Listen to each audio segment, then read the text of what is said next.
Halo semuanya, selamat datang kembali ya di channel ini. Sudah lama ya, jadi terakhir itu ngupdate, habis itu nggak ngupdate lagi.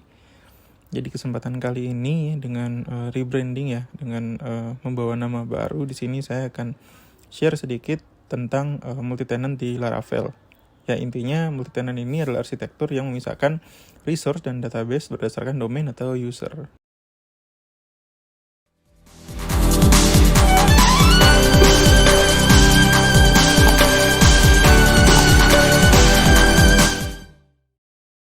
Oke, kita mulai dari penjelasan singkat ya terkait apa itu multi-tenant. Nah, tenant ini bahasa Inggris yang kalau di bahasa Indonesia kan itu artinya penyewa. Multi-tenant ini juga salah satu arsitektur yang umumnya digunakan untuk pendekatan ya saat mengembangkan aplikasi SaaS gitu. Apa itu SaaS? SaaS itu kan kalau teman-teman tahu itu software as a service ya, dimana kita menyediakan sebuah aplikasi yang nantinya dapat digunakan oleh pengguna-pengguna kita dengan membayar atau melakukan subscribe terlebih dahulu gitu. Jadi ada paket-paket yang bisa digunakan. Nah, di sini juga saya mengutip dari techtarget.com, di mana dia menjelaskan bahwa arsitektur multi-tenant ini itu adalah sebuah aplikasi yang dapat menangani atau menghandle lebih dari satu pelanggan gitu ya. Nah, kurang lebih seperti itu penjelasannya. Nah, untuk lebih jelas lagi di sini ada gambaran arsitektur ya, di mana yang di sebelah kiri ini adalah arsitektur dari aplikasi tradisional, teman-teman. Di mana kita bisa melihat ada banyak user A, user B, dan user C itu mengakses ke satu aplikasi dan dia hanya memiliki satu database gitu. Jadi satu aplikasi punya satu database aja gitu. Ini mungkin bisa disebut juga sebagai pendekatan monolitik ya kalau teman-teman tahu. Nah, di kanannya ini adalah arsitektur dari multi-tenant, di mana setiap user A, user B, dan user C ini dia punya database-nya masing-masing gitu. Nah, konsepnya gimana? Jadi dari user-user ini dia akan mengakses ke aplikasi, dan aplikasi dia memiliki database utama atau di sini saya namanya database pusat ya. Nah, di database pusat itu dia ngapain aja?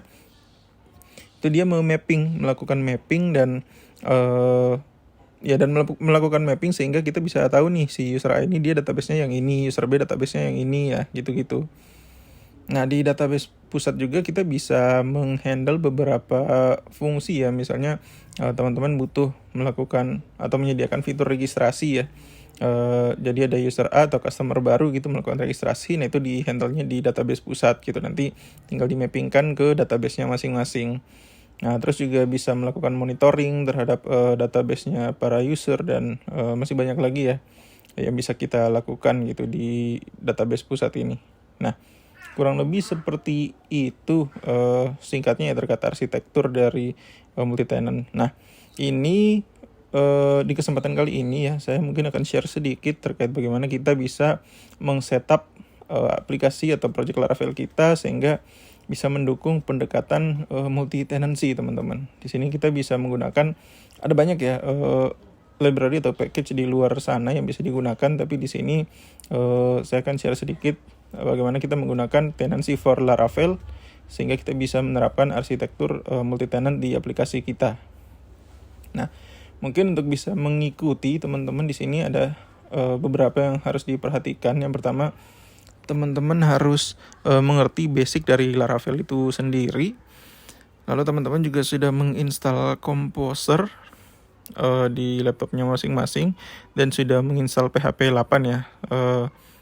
Ya, jadi di project ini saya menggunakan Laravel PHP 8. Jadi teman-teman kalau benar-benar mau mengikuti apa yang seperti di video mungkin bisa dipersilakan ya menginstal PHP 8. Tapi kalau teman-teman punya PHP versi yang lain dan tetap mau ngikutin juga dipersilahkan ya. Mungkin nanti bisa disesuaikan gitu tampilannya, mungkin ada yang nggak sesuai dengan apa yang ditampilkan di sini, tapi kurang lebih konsepnya sama ya. Kurang lebih seperti itu. Lalu teman-teman juga harus punya lokal server MySQL. Di sini biasanya udah bawaan dari aplikasi seperti XAMPP, WAMP atau Laragon gitu. Nah, untuk memulai silakan kita datang dulu ke websitenya Tenancy for Laravel ini di tenancy for laravel.com. Nah, di sini kita lihat kita bisa membuat sebuah tenant atau sebuah user, dan kita bisa menggunakan model sebagaimana mestinya gitu, sebagaimana kita menggunakan biasanya. Nah, ini kita masuk ke dokumentasinya. Nah, di sini langsung masuk ke quick start ya. Di quick startnya di sini cukup jelas, penjelasannya di sini cukup mudah dimengerti. Jadi silakan nanti kita akan ikuti satu persatu ya step yang ada di sini. Nah, untuk pertama silakan buat project Laravel baru ya, teman-teman. Silakan di create projectnya di sini, Composer create project Laravel/Laravel. Kemudian nama projectnya di sini saya tulis multi tenant, lalu silakan di enter. Nah, di sini prosesnya mungkin agak sedikit lama, jadi silakan ditunggu. Saya akan men-skip video ini sehingga nanti kita bisa langsung mulai untuk ngoding ya, teman-teman. Oke, ini sudah selesai. Ya, saya clear dulu. Silakan teman-teman masuk ke project yang sudah dibuat ya. Tadi saya masuk ke multi tenant, nama foldernya, lalu kita install package-nya di sini. Ini tinggal di copy saja, Composer require stencil/tenancy, lalu di enter. Ya, dia akan menginstal. Di sini harusnya nggak lama ya. Nah, sudah selesai. Sekarang saya mau masuk dulu ke Visual Studio Code ya. Dengan code titik di sini saya membuka projectnya, membuka foldernya melalui Visual Studio Code. Kalau ada ini tinggal di trust aja. Nah, mungkin saya akan meng-close terminal ini ya, terminal yang di luar VS Code. Nanti kita akan menggunakan terminal yang ada di dalam Visual Studio Code ini ya, teman-teman. Ini saya close dulu. Lalu saya buka terminal yang ada di VS Code. Lalu kita kembali ke dokumentasinya.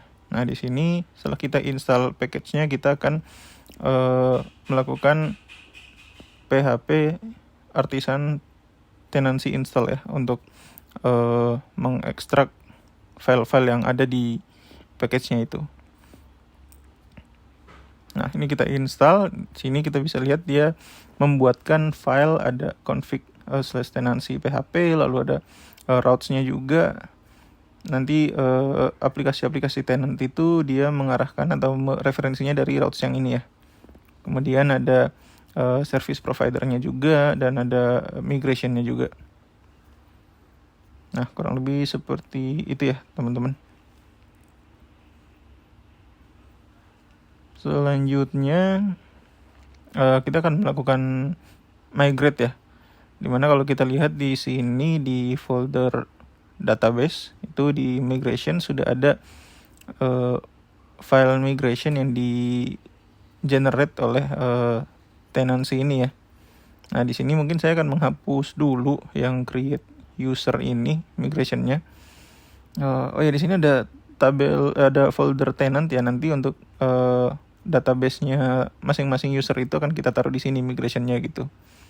Nah, ini akan saya coba hapus dulu yang migrationnya user ini, password dan beberapa migration bawaan. Nanti akan kita buat ya, tapi untuk sementara dihapus dulu.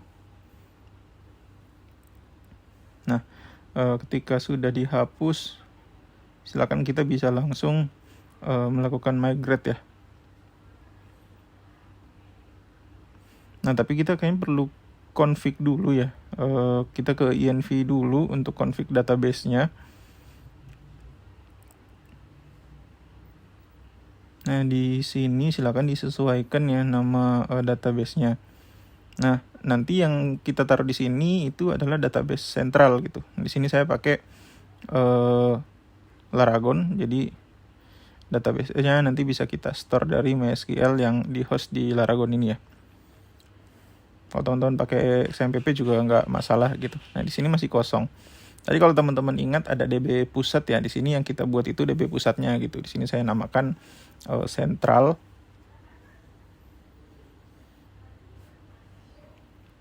Nah, di sini nanti akan melakukan mapping terhadap database-database milik user tadi ya. Dan nanti ada kebutuhan-kebutuhan lainnya terkait aplikasi yang di luar dari di luar dari kebutuhan user nanti bisa ditaruh di sini nih, kebutuhan usernya masing-masing gitu. Nah, terus jangan lupa diubah juga di env-nya, di situ sentral nama database-nya, lalu silakan dilakukan PHP Artisan Migrate.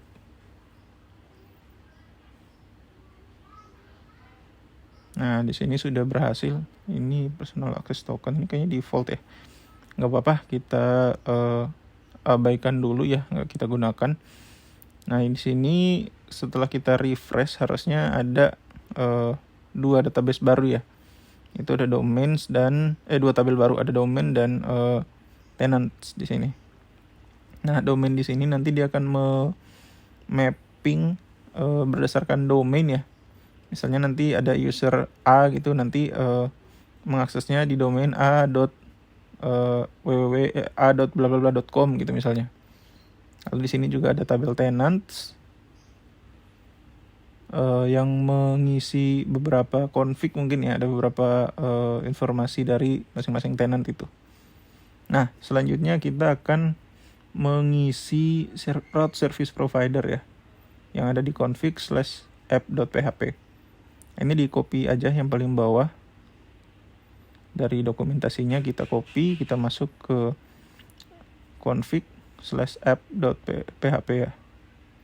Nah, di sini kita scroll ke yang paling bawah di sini. Ya, di sini akan kita tambahkan. Kita paste saja, lalu jangan lupa di save.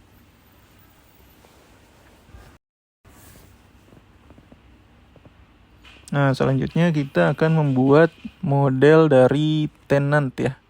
Dari tabel tenant yang ada di database sentral tadi, teman-teman.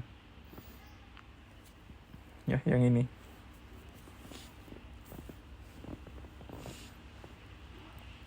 Ini kita copy saja.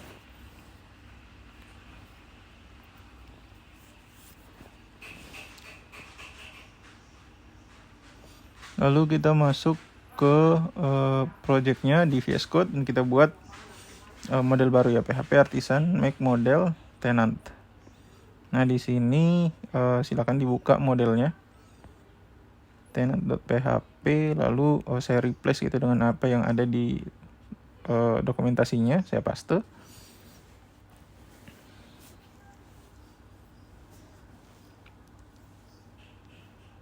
Nah, ini untuk usernya saya delete dulu ya, nanti akan kita buat.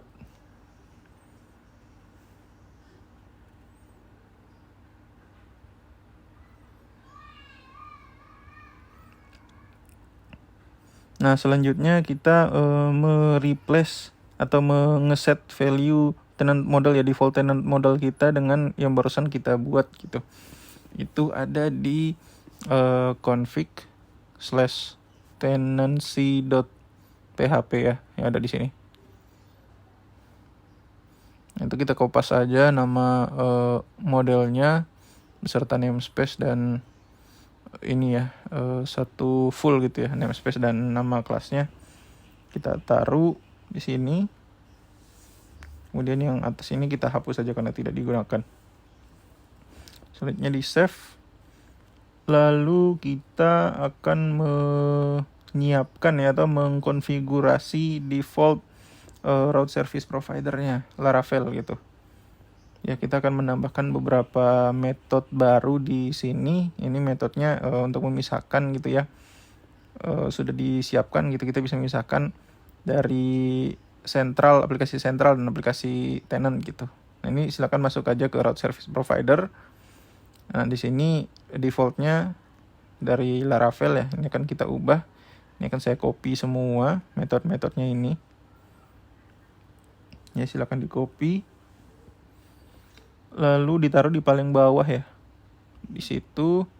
Nah, kemudian di bagian atasnya di function bootnya itu, kalau kita lihat di sini berubah ya. Jadi di this routes-nya itu dia memanggil function yang baru kita tambahkan tadi gitu. Di sini saya copy aja semuanya, saya hapus satu function ini dan saya replace dengan yang ada di dokumentasi.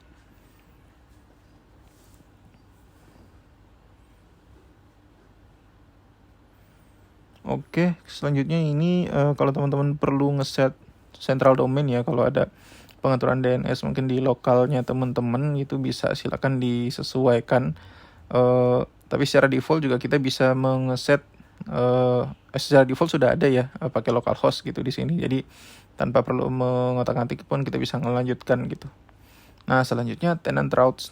Nanti aplikasi-aplikasi tenant ini dia akan mengakses route yang bukan dari web.php ya teman-teman, tapi dari sini. Dari tenant.php. Bukan dari web PHP. Kalau dari web PHP itu bentar. Nah, di sini ya, jadi di tenant.php. Di sini semua aplikasi tenant itu akan mengakses atau menggunakan route yang kita define di sini ya, teman-teman. Ya, nanti misalnya kalau butuh route dashboard gitu ya, nanti di masing-masing tenant itu aplikasinya nanti kalau kita ke dashboard nanti sesuaikan gitu, ini dashboardnya aplikasi si user A gitu, ini dashboardnya aplikasi user B, dan seterusnya gitu teman-teman. Nah, itu kita menggunakan tenant.php ini sudah disediakan sama tenancy tadi sama package tadi, sehingga jadi lebih mudah gitu ya untuk kita gunakan. Nah, web PHP itu tetap kita pakai teman-teman, web PHP ini. Jadi di sini akan diakses atau digunakan oleh aplikasi utamanya yang nggak pakai tenant. Kan nanti kita ngakses tenantnya itu pakai subdomain ya, pakai subdomain. Dan kalau dia nggak pakai subdomain, otomatis dia akan mengakses aplikasi sentral gitu, aplikasi utama di sini.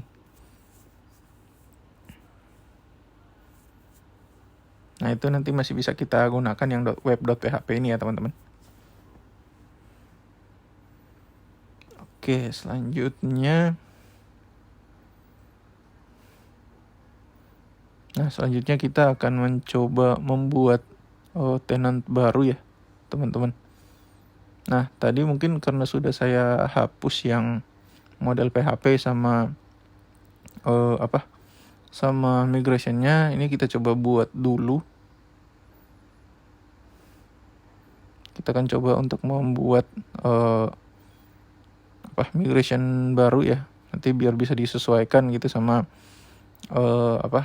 dengan arsitektur ini, sehingga nanti seenggaknya kita punya mapping gitu ya, user ini dia nanti domainnya apa, dan database-nya itu nanti untuk bisa dikelola sama tabel sentral tadi gitu teman-teman. Sini kita mulai, diklik dengan mengetik PHP Artisan Make Model user ya, user. Nah, di sini sudah ada modelnya, tapi kita perlu bikin migration-nya dulu. Di PHP Artisan Make Migration, create user table ya. Nah, di sini sudah ada migrasinya, sudah terbuat. Silakan disesuaikan ya, kita sesuaikan dulu kolom-kolomnya. Di sini ada table name dalam bentuk string ya, table string name, lalu ada table string email, lalu ada table string text ya, text password. Kemudian ada table string domain. Nah, di sini kita bikin unique, karena nanti kita nggak mau dua user atau lebih itu punya domain yang sama.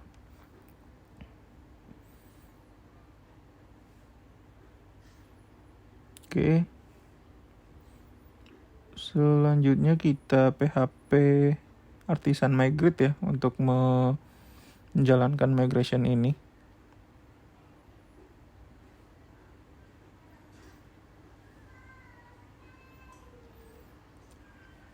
Nah, kalau kita refresh harusnya sudah muncul di sini ya. Nah, sudah ada.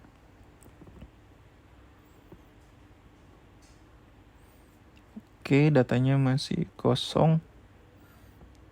Sekarang ya usernya juga sudah ada ya modelnya.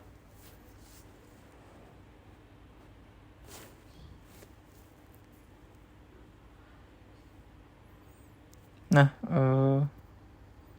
perlu kita bikin ya. Jadi perlu kita lakukan trigger sehingga nanti setiap ada user yang baru dibuat, nanti secara otomatis akan dibuatkan tenant baru gitu, teman-teman. Ini salah satu logic yang mungkin bisa digunakan. Jadi ketika usernya itu registrasi dan sudah terkonfirmasi gitu, sudah verifikasi, nanti bisa langsung kita buatkan tenantnya gitu. Nah, di sini tinggal saya buat public function booted, dimana dalamnya sini kita kasih event created ya, static .2.2 created, dimana ketika model ini dibuat akan menjalankan fungsi ini, begitu kurang lebih. Nah, ini static ya.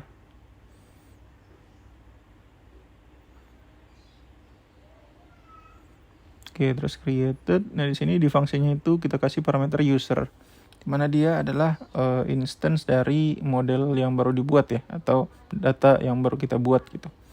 Nanti kita passing ke dalam function itu.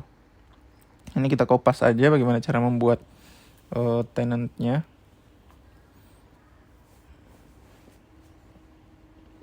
Oke.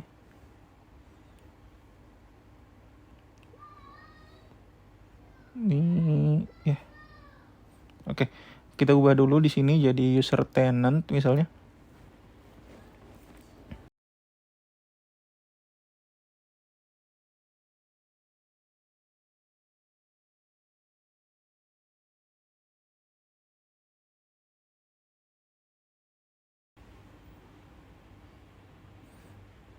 Oh ya, ini terkait domainnya, nanti kita bisa gunakan user domain ya yang ada di migration kita tadi.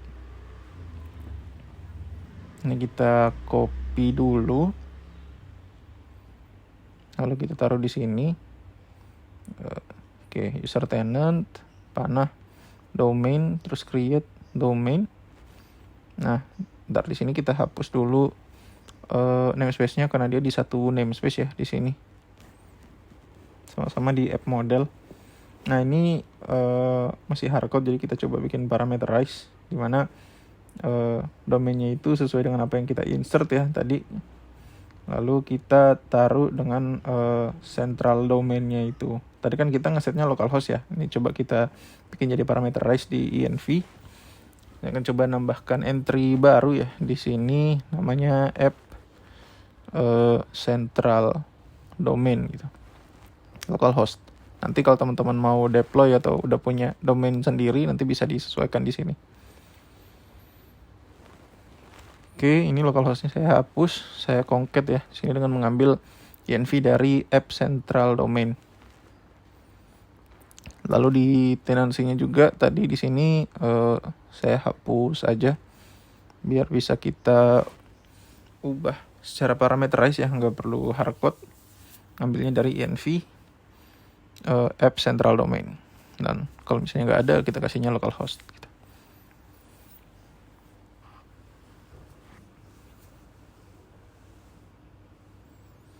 Oke,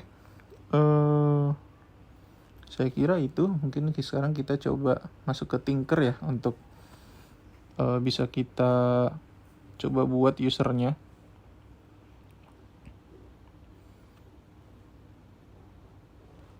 Nah, kita jalankan dulu.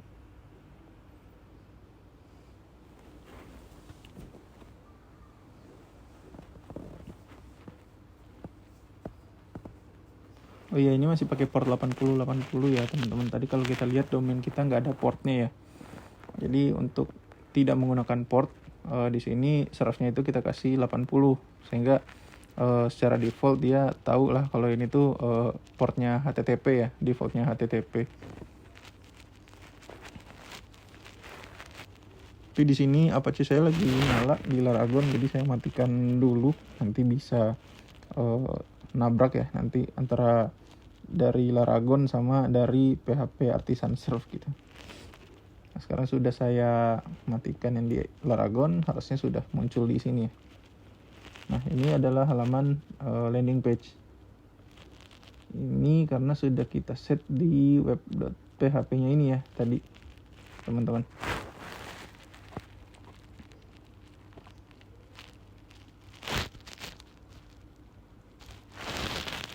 Nah, sekarang kita coba buka Tinker ya di komen baru, di terminal baru. Nah, di sini kita coba bikin user baru, $user sama dengan new app models user. Oke, kita kasih di value-nya user name sama dengan misalnya Minhajuddin K gitu. Lalu selain name ada email tadi ya. Silakan ditaruh. Lalu user password sama dengan ya ini saya mau pakai hash ya, cuman saya lupa yang benar itu yang gimana sintaksnya.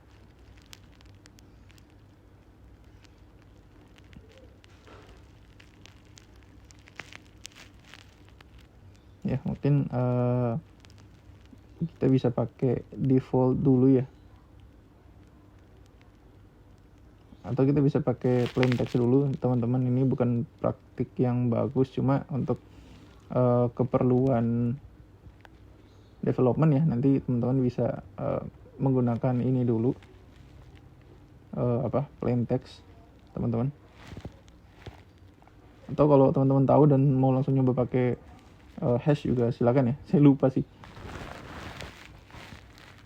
Nah, contohnya itu.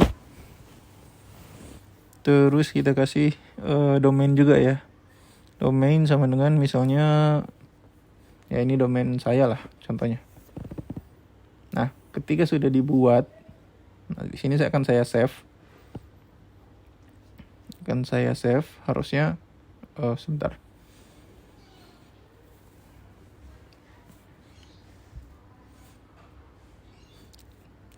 Users ya.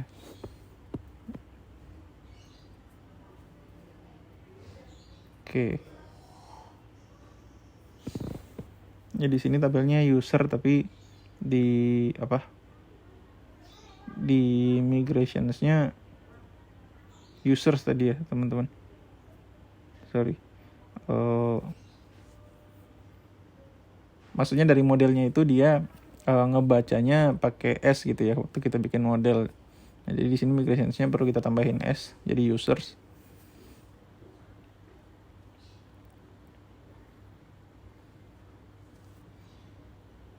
Ya harusnya ini kalau kita migrate lagi nggak masalah ya. Nah ini kalau saya save sudah sukses dan usernya sudah dibuat ya. Terus kalau kita lihat di tabel domain di central juga sudah terbuat nih domain barunya. Itu ada domain tadi saya masukkan beserta dengan domain sentralnya itu localhost. Nah ini kalau saya refresh juga database barunya sudah terbuat gitu teman-teman. Ini database-nya masih kosong karena kita belum nambahin migration khusus untuk para tenant ya.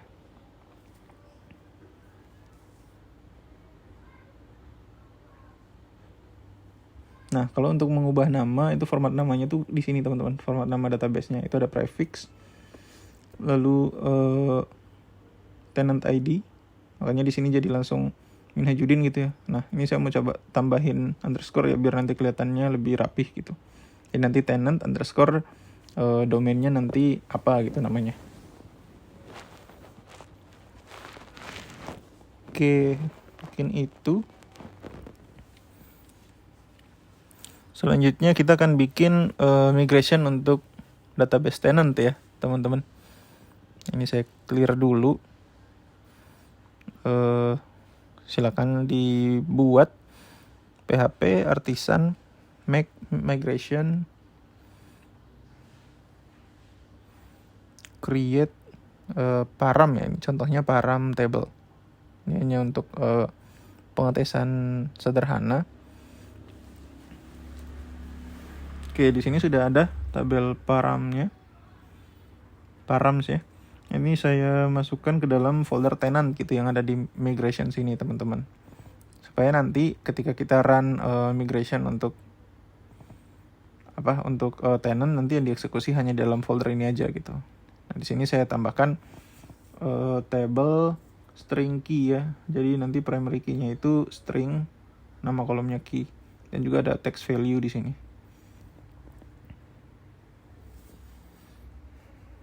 Oke, mungkin itu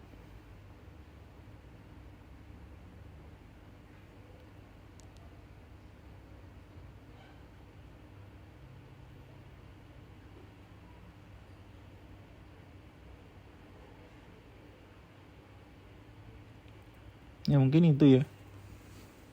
Saya kira sudah cukup. Ini kita akan coba untuk mengset param bagi masing-masing tenant ya. Jadi setiap tenant itu dia harusnya punya value atau data yang berbeda gitu. Nah, silakan kalau sudah selesai buat file migration-nya, tinggal dieksekusi php artisan tenants -2 migrate. Ya, di sini oke, kalau kita lihat di situ hanya satu migration file yang tereksekusi ya, yang di create param tadi. Dimana kalau kita refresh di sini, tabel paramsnya jadi sudah muncul, teman-teman. Seperti itu.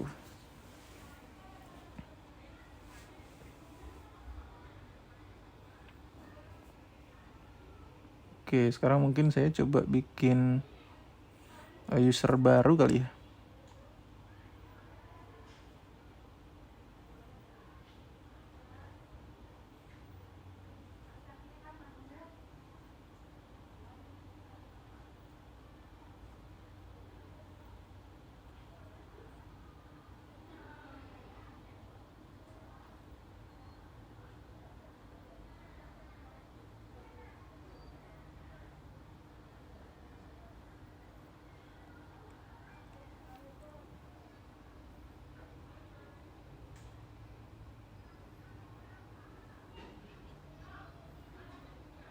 Nah, jika sudah akan saya save seperti itu dan true ya. Oke. Sekarang sudah terbuat harusnya database baru, namanya ini ya, ada underscore domain tenants underscore nama domainnya ya. Harusnya sudah seperti itu.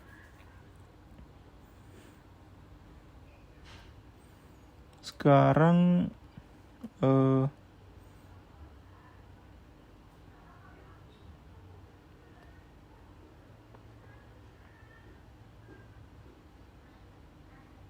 ya, kita kan bikin model ya. Model param tadi akan kita buat dulu untuk mempermudah proses pengelolaan datanya. Ini kita taruh dalam folder tenant ya. Ini sebenarnya biar lebih rapi saja, padahal di luar tenant pun nggak masalah gitu ya. Ini hanya mengelompokkan aja kalau ini tuh modelnya punya tenant, yang ini tuh punya si sentral gitu kurang lebih. Nah, ini karena ID-nya saya taruh key dan string ya tipenya, di sini perlu saya define dulu key type ya. Key type-nya itu string. Lalu primary key-nya itu nama kolomnya adalah key ya.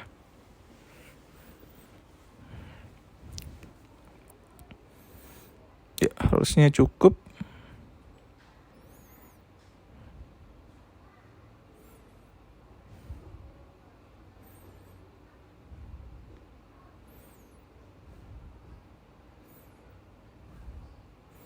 Oke, datanya masih kosong. Sekarang kita coba tambahin data baru ya. Namanya app_name, value-nya terserah mau diisi apa. Di sini contohnya Komarudin's app ya. Saya taruh contohnya itu. Yang penting key-nya ini harus sama ya dengan apa yang nanti mau kita taruh di tenant yang satu lagi gitu contohnya. Nah, di sini sebenarnya untuk mencoba ya kalau dua aplikasi itu dia ngebaca database-nya yang punyanya masing-masing gitu. Nah, di sini saya taruh nama key-nya sama juga di database tenant yang satu lagi. Lalu namanya saya ubah ya jadi Minhajudin's app gitu contohnya. Ya, di sini sudah sama key-nya. Tapi value-nya beda ya teman-teman.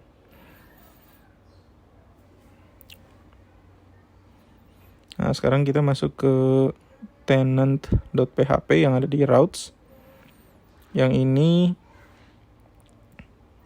kalau kita lihat sekarang dia ngerendernya kayak gini ya. Kalau kita buka minhajudin.localhost atau komarudin.localhost, nanti dia akan membacanya seperti ini teman-teman. ID-nya ya. Your current tenant is domain ini, karena dia dapatnya dari tenant dalam kurung ID ya, tenant ID gitu. Ini kita komen, kita akan coba ambil data dari database. Ini saya buat variabel baru, namanya appname contohnya. Sama dengan yang dari model tadi ya, yang kita buat param itu.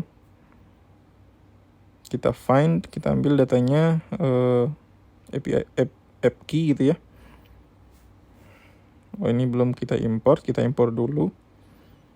Atau langsung di sini juga bisa. Langsung namespace dan nama kelasnya. Nah setelah kita get datanya,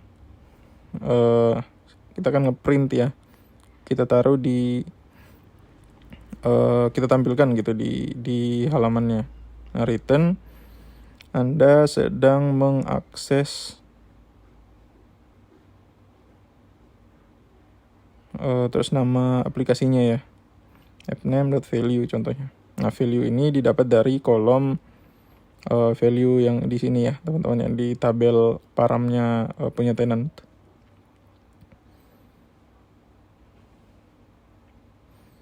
Nah di sini sudah berbeda datanya. Sekarang kita coba refresh.